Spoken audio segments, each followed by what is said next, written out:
Welcome to KiniNews. I am Sin Hao. Former Chief Justice Raus Sharif spoke at the Anti-Corruption Forum 2022 today. During his speech, Rauf shared his opinion on what had led to the downfall of the MACC reputation in recent years. The MACC's reputation and image was affected by the appointment of an active politician as its chief commissioner in the past, said former Chief Justice Raus Sharif. In his speech at the Malaysia Anti-Corruption Forum 2022 today, Raus said the independence, impartiality and integrity of the MACC should always be upheld and preserved. He added that officers of the MACC must carry out their duties without fear and, most importantly, free of political interference. However, he said unfortunately, events in the last 4 years have somewhat cast doubt on the independence and impartiality of the MACC. According to Raus, it started with the appointment of an active politician as the chief commissioner of the MACC. He said the appointment had sadly led to a widespread perception that whatever action taken or done during that period was politically motivated. Raus added that the current MACC Chief Commissioner Azam Baki must restore public trust and confidence in the Commission. Rauf did not mention any name but could have been referring to Latifa Koya, who was unilaterally appointed to the role by former Prime Minister Dr. Mahathir Mohamad in 2019. Latifa's appointment to helm the commission courted controversy as it circumvented the Parliamentary Special Select Committee on Public Appointments. Latifa had given up her PKR membership upon the appointment. Azam Baki was also in attendance at the forum. The MACC chief revealed that there were elements of corruption in some purchases of medical equipment and medicine during the COVID-19 pandemic. MACC Chief Commissioner Azam Baki said the anti-graft body had opened investigations into elements of corruption related to medical services during the COVID-19 pandemic. This included bribery in the procurement of medical services, abuse of power in diverting relief aid and stimulus packages, fraud related to medical protective equipment in terms of its quantity and quality, and bribery of enforcement officers during the previous movement control orders. During his keynote address at the Malaysia Anti-Corruption Forum 2022 today, Azam said for the past 2 years, many nations around the world were struggling to contain COVID-19. They had to hand out economic assistance and make purchases of medical equipment and medicine through emergency funds. And it was said that even in this pandemic and state of emergency, some of these purchases are smeared with corruption. He added that this shows that there are some dishonest people who are still taking the opportunity to make illegal money from people's pain and misfortunes.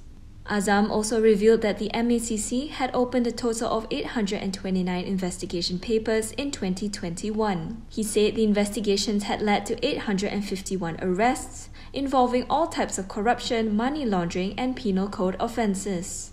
He added that 376 investigation papers had been opened in the first quarter of 2022, which resulted in 415 arrests. The Kuala Lumpur High Court has dismissed former Attorney General Muhammad Apandi Ali's defamation suit against DAP veteran Lim Kit Siang. The Kuala Lumpur High Court has dismissed a 10 million ringgit defamation suit filed by former Attorney General Muhammad Apandi Ali against DAP veteran Lim Kit Siang. The suit was over an article written by Lim on the One Malaysia Development Berhad scandal in 2019. Judge Azima Omar ruled that Lim was justified in his statement urging Muhammad Apandi to answer why he had absolved former Prime Minister Najib Abdul Razak of the 1MDB affair in 2016. Azima noted that Lim was justified in raising the issue, especially following Najib's conviction by a separate High Court in 2020 in the 42 million ringgit SRC International Corruption case, which was upheld by the Court of Appeal last year. Azima also noted that Lim's article was not insinuating that Apandi was guilty of abuse of power. The court also ordered Apandi to pay 80,000 ringgit in legal costs to Lim. On July 5, 2019, Apandi filed the civil suit, alleging that on May 6, 2019, Lim had written the alleged defamatory article. He claimed that the article implied, among others, that he was involved in the 1MDB financial scandal, was a person with no morals and integrity, was unethical, and had abused his power when he was Attorney General. The issue of food security was back in the news today, with DAP calling on the government to come up with long-term solutions to the problem. DAP's Secretary General Anthony Loke has warned the government that short-term knee-jerk reactions taken to solve the issue of chicken supply in the country could lead to other problems. He said this while commenting on the government's announcement to stop the exports of up to 3.6 million chickens to Singapore from June 1st until chicken prices and production stabilize. Tetapi langkah seperti ini adalah langkah knee-jerk reaction ataupun langkah yang dilihat sebagai satu langkah yang mungkin ada membawa kesan yang lain. Walaupun mungkin dalam jangka pendek ia akan dapat menambah bekalan, tetapi kesan kepada ekonomi kita, kesan kepada perkara-perkara lain juga dilihat besar. According to Loke, the move to ban exports will have a negative impact on the image of the country as a trading nation and set a precedent that could make Malaysia lose its competitive advantage. Loke said that the issue of food inflation had been brought up in the past, but the government was focused on finding short-term solutions whenever a problem arose and failed to look at the issue as a whole. He said the government had to come up with a comprehensive plan to solve the issue and look for a long-term solution to the problem of food security in the country. Transport Minister Wee Ka Siong has reviewed the cause of the recent surge in e-hailing fares. This came following a meeting with operators regarding complaints from the public. A drop in the number of drivers, an increase in the demand for e-hailing services and traffic congestion after the country transitioned to the endemic phase are among the main factors which led to a surge in e-hailing fares recently. This is according to Transport Minister Wee Ka Siong. He said this in a statement this morning following an engagement session by the Ministry of Transport with e-hailing operators on their recent price surge. According to Wee, some e-hailing companies said they had seen their number of registered drivers drop by around 30% compared to before COVID-19 hit Malaysia. He said this had indirectly led to longer than expected wait times for a vehicle in some places. He added that the transition to the endemic phase also saw a lot more economic activities, and as a result, there was more traffic as Malaysians are able to move about more freely. We say these factors have had the most effect on the fare algorithms employed by the operators, which account for many other factors including distance, traffic volume, weather patterns, as well as market supply and demand. In terms of fare structure regulation, we explained that operators are allowed to set two charges, a base fare and a surcharge. He said the government does not regulate base fares set by e-hailing operators, and the surcharge cannot be more than 2 times the base fare, taking peak rates and fuel prices into account. We promise the government will continue to monitor the situation to ensure fairness and prevent undue burden on consumers.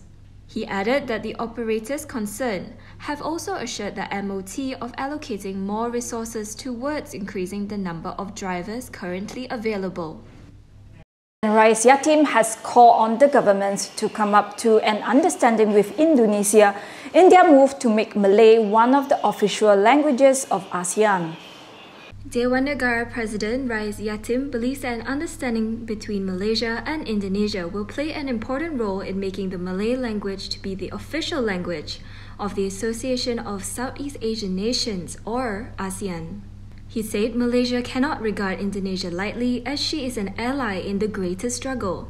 He said this during the ASEAN Representatives Roundtable session for the advancement of Malay language at Institutes of Higher Learning in ASEAN countries in Kuala Lumpur yesterday. Raus also suggested that Article 34 of the ASEAN Charter, which states the use of English as the ASEAN working language, be amended with the addition of Malay. He added that Wisma Putra needed to find a way to link the country's objectives with that of its neighbours. According to Raus, if it's only Malay, maybe Indonesia will not agree, and that's why they had to negotiate. He added that several short-term and long-term initiatives could be implemented to enhance the Malay language, including enriching local arts and culture, Malay World Studies and increasing the number of Malay language teachers in universities abroad. The roundtable session was held in conjunction with the Malay Language Internationalization Symposium, which was officiated by Prime Minister Ismail Sabri Yaakob on Sunday. That's all from me today. For more stories, please go to KiniTV.com. Please also follow us on Instagram, Twitter, YouTube and Facebook for the latest news update. If you would like to support independent media, do consider subscribing to MalaysiaKini.com. I'm Sin Hao. See you.